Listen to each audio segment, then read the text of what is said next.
Crazy ending, nagwala si AR sa dulo. Re-rest back si LeBron James kay Victor Wembanyama matapos ipahiya si Bronny. Di nagustuhan ni LeBron James yon, mamaw si Luka Doncic mga idol. Lakers versus the San Antonio Spurs. Wemby laban sa tatlo sa unang field goal ng San Antonio Spurs. That's a tip layup para sa Alien. Sumugot naman ng 3 si Luka Doncic. First to score 10 points, San Antonio Spurs 10-3 run. First player in league history with 40 points, 10 rebounds, and 5 assists per game in first 4 games of the season. Itong si Luka, lahat na e-involve sa opensa pag naandyan ang kanilang superstar. Eto, DeAndre Ayton, kala niya lusot na siya kay Victor Wembanyama pero nasupalpal pa rin ng Alien. Kanina si DA ang nabigyan ni Luka, eto naman nang ipinasok si Jackson Hayes, alley-oop dunk kaagad.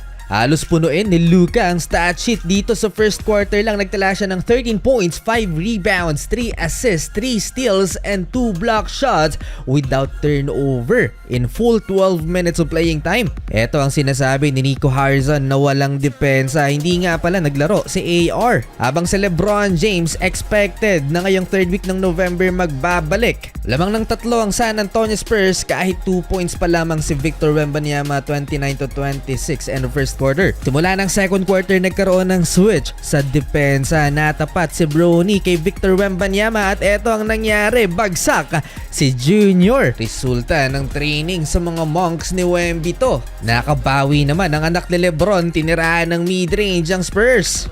Gets inside, shoots in the paint, gets it again. Reckless si Victor Wembanyama mga idol sa first half, maaga niyang nakuha ang kanyang third personal foul. At muli niyang nilagay dito naman sa poster si Bronny. Pero believe din ako sa tapang ni Bronny James na sabayan sa play na to si Wembanyama. James and Hachimura. Wembanyama!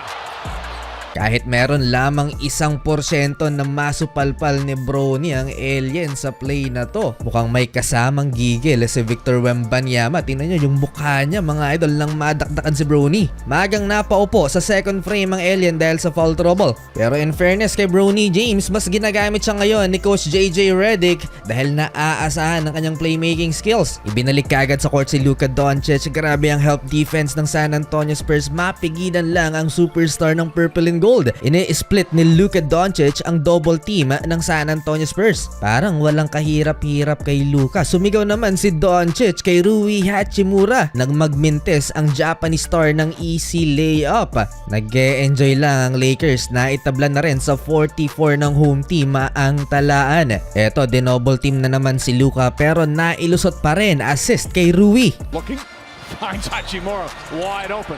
Well, that was tough to see that. Season debut nga pala sa San Antonio Spurs ni Jeremy Sohan. Unstoppable si Luka, step back 3-pointer, 52-50. Dikit ng laban, dapat matuto itong si Bronny James dito kay Jared Vanderbilt kung paano manggulang. Tingnan nyo mga idol kung paanong tinulak ni Vando si Wemby para hindi makakapwesto. Walang kalawang si Jeremy Sohan, perfect 3 out of 3 from the field in 10 minutes, may 8 points. Jake LaRavia, layup, buntik ng masupalpal ni Wemby. Nakikipag-trash talk naman si Luka Doncic kay Keldon Johnson. Patawa-tawa lang ang Lakers superstar Victor Wembanyama. Umatake sa depensa ni Jared Vanderbilt na tawagan ng blocking foul. Nagkaroon ng mainit na diskusyon si JJ Redick at ang official dahil na late ng challenge itong Lakers. Kahit si LeBron sumali na sa bangayan para pagbigyan ang Lakers pero nasa free throw line at ready nang tumira si Victor Wembanyama. Isang free throw lang naman ang naipasok ni Wembanyama at nag-celebrate pa ang Lakers fans.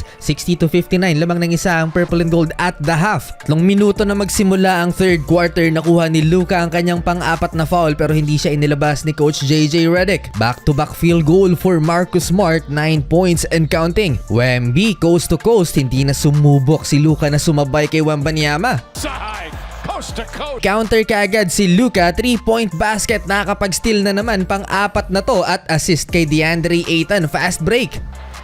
Alley-oop to Ayton. 7-minute mark na sprain ni Victor Wembanyama ang kanyang ankle. Agad na tumayo pero late na sa depensa, nakapagdakdak si Ayton. Sagutan lang mga idol, dikit pa rin ang laban. 3 ng Spurs, 3 din para sa Lakers. 78-77. Di pa umaabot ng 20 puntos si Victor Wembanyama sa mga naghahanap kay Dylan Harper injured. At ayon kay Shams, multiple weeks na mawawala ang Filipino-American guard due to injury. Take over ang reigning Rookie of the Year at 10 na ang lamang ng Spurs, 90-80 under 3 minutes. Doncic makes his move, gets inside, alley-oop, Hayes. Double-double na si Luka, 25 points, 10 dimes. Hindi ipinasok sa third quarter si Bronny James, baka panggigilan ulit ni Wemby. 96-88 Spurs going into fourth quarter. Nakuha ni Wemby ang kanyang pang-5 foul kontra kay Marcus Smart. Nilabas muna at baka graduate ng maga. Possessions, there was just nothing happening, no offense creation. Alley-oop,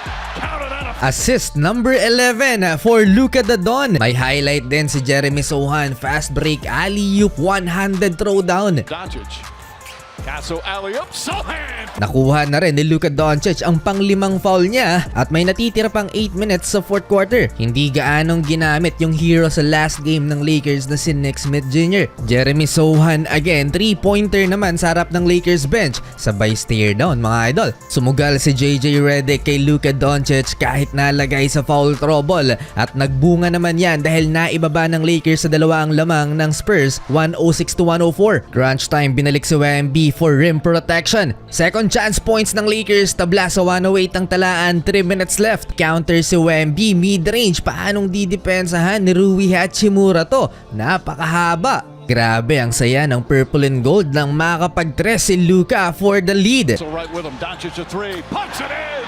Luka Doncic. Last 2 minutes, eto ang inaantay ng Lakers fans, ang ma-fouled out. Si Victor Wembanyama nagwawala na sa bench, si Austin Reeves. Nalalasap na ng Lakers fans ang panalo, na fouled out din si Harrison Barnes. Free throw game ang nangyari mga idol sa final 1 minute, panalo ang Los Angeles Lakers 12-point comeback.